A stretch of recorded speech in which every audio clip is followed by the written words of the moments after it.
Okey, soalan lembaran kerja 8 seperti biasa, tuliskan nama, kelas dan tarikh. Masih lagi dalam tema 1 inquiry dalam sains, unit 1 kemahiran saintifik. Tahap penguasaan 5 tahap penguasaan kedua tertinggi iaitu tahap penguasaan 5. Okey, baik cikgu ulang semula kemahiran saintifik terbahagi kepada dua iaitu kemahiran proses sains dan juga kemahiran manipulatif. Okey, kemahiran proses sains pula yang tadi tu terbahagi kepada 12. Manakala kemahiran manipulatif tu cara kita mengendalikan peralatan radar sains lah.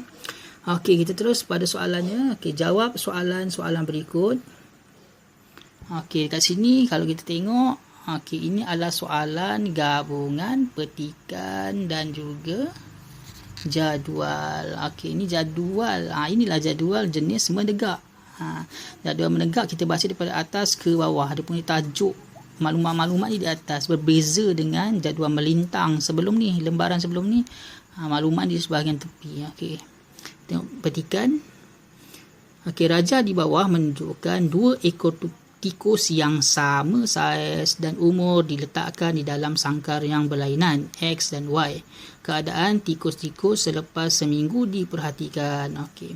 Dan kita tengok dekat sini ada sangkar, gambar juga. Okey, kemudian sangkar ada gambar, ada X dengan Y. Kemudian keadaan tikus selepas seminggu didapati yang X ni masih hidup dan juga manakala yang tikus dalam sangkar Y telah mati.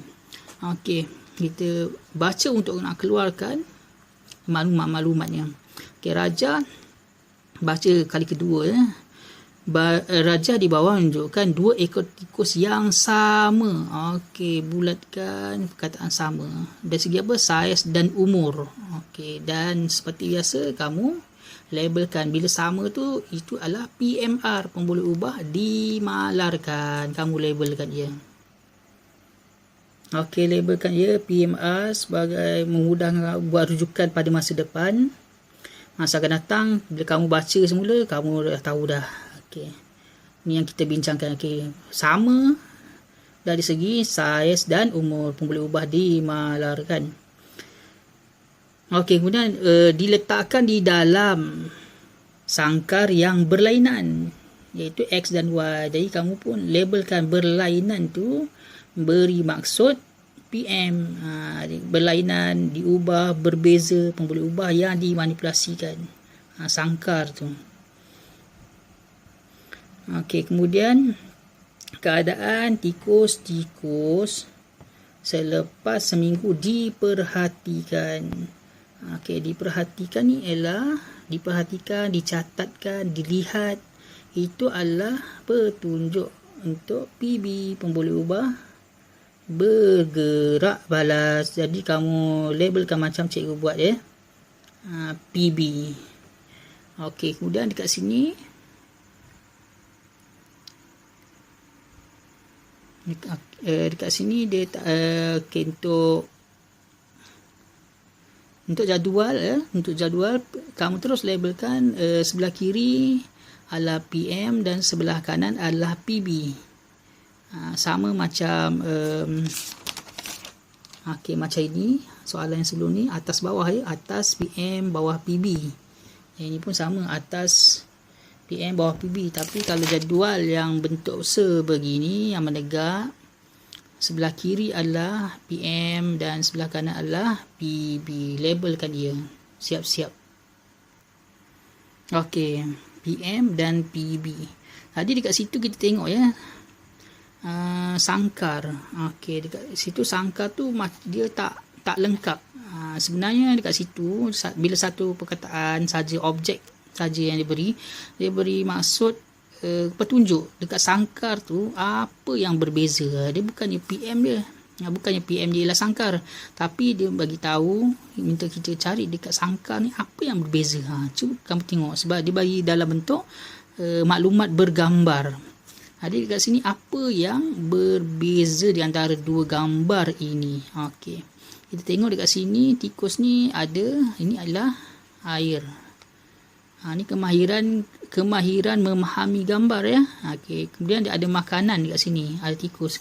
Kat sini tikus Y pula tak ada pun makanan dan tak ada air dan tak ada makanan. Jadi dekat sini dapat kita memahami pembuluh ubah yang dimanipulasikan, walaupun dekat sini sangkar yang berlainan X dan Y ya. Tapi dekat sini jadual kita utamakan jadual. Okey, dalam jadual ini yang kita fahami, X ni dia ada air dan makanan, Y dia ada air dan makanan. Jadi ada dengan tiada parameter yang sesuai kita gunakan ialah kehadiran. Kehadiran kan, kehadiran tu ada dengan tak ada. Jadi dekat sini kehadiran air dan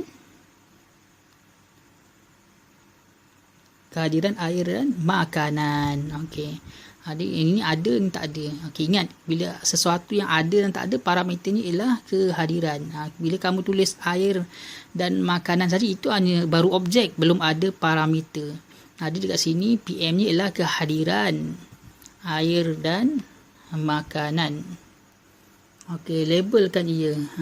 Tuliskan, buat catatan kehadiran air dan makanan dekat situ. Okey, supaya tak tersilap atau cuai ya. Tak boleh tulis sangkar ya. Sangkar tu petunjuk saja. Okey, kemudian PB-nya. PB biasa perkara yang mudah lah kita ya. PB dia memang bagi dalam keadaan ayat yang lengkap ya. Jadi PB ni ialah keadaan tikus selepas seminggu.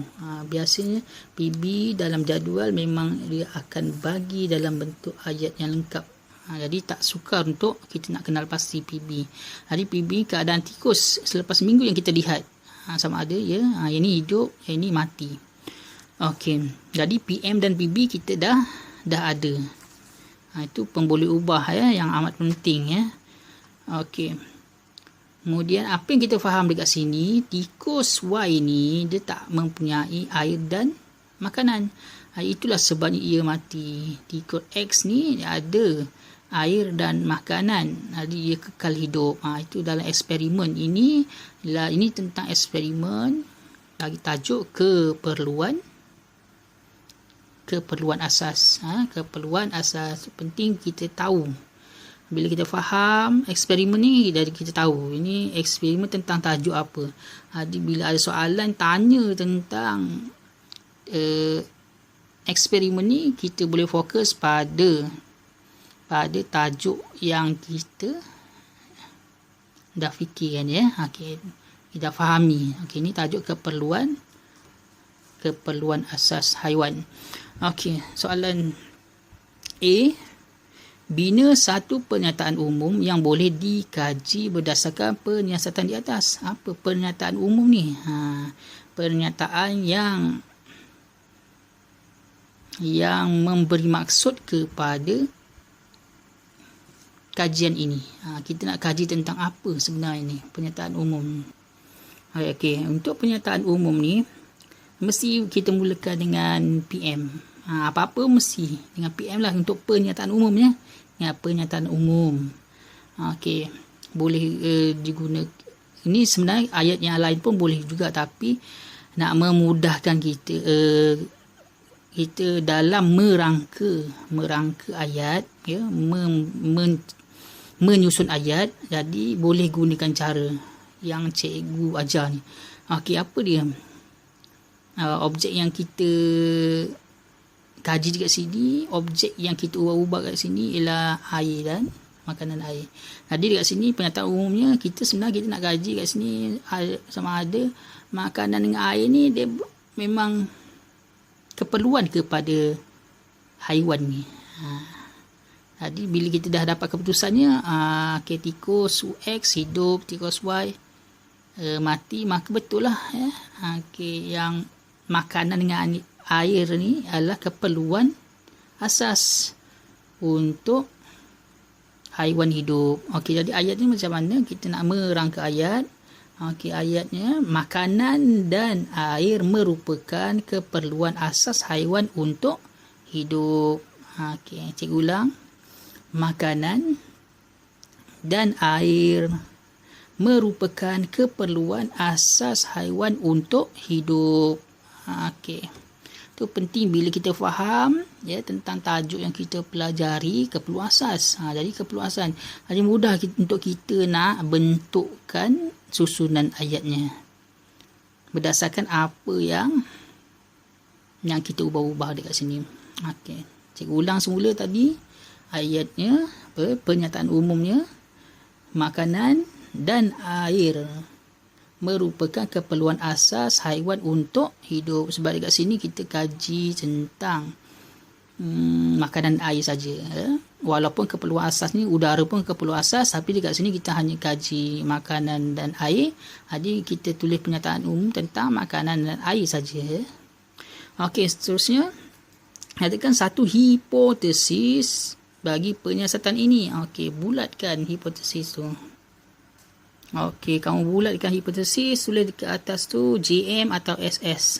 Inilah yang tiga beradik. Sama kan hipotesis, hubungan di antara dan kesimpulan. Dia benda yang sama. Cara menjawabnya JM ni jika maka ataupun SS semakin-semakin.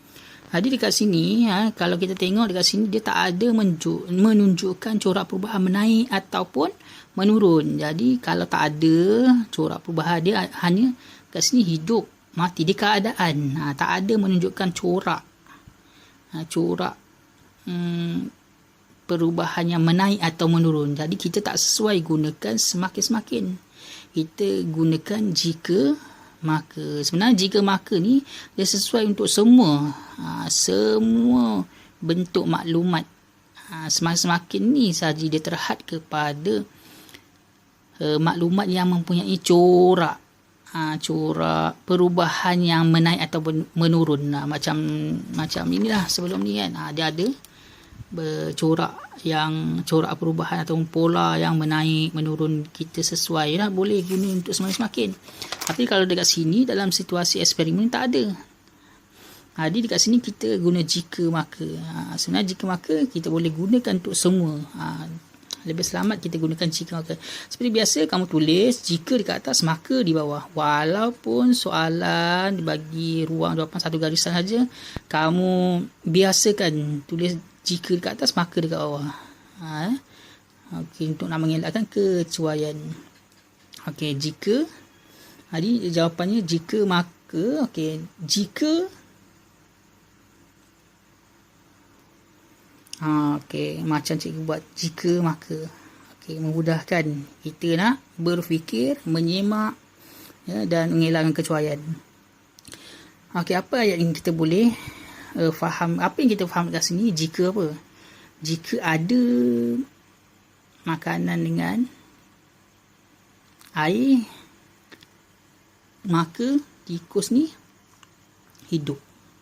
Okey, macam mana kita nak buat ayat? Okay, kat sini kita boleh buat ayat jika tikus diletakkan di dalam sangkar yang mempunyai makanan dan air,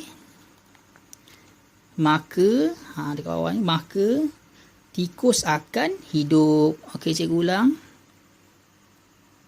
Jika tikus diletakkan di dalam sangkar yang mempunyai makanan dan air, maka tikus akan hidup.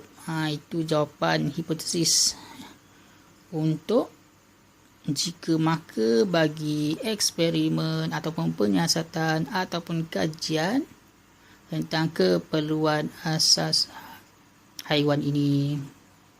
Cikgu harap kamu faham ya tentang kemahiran proses sains dan teknik-teknik menjawab soalan.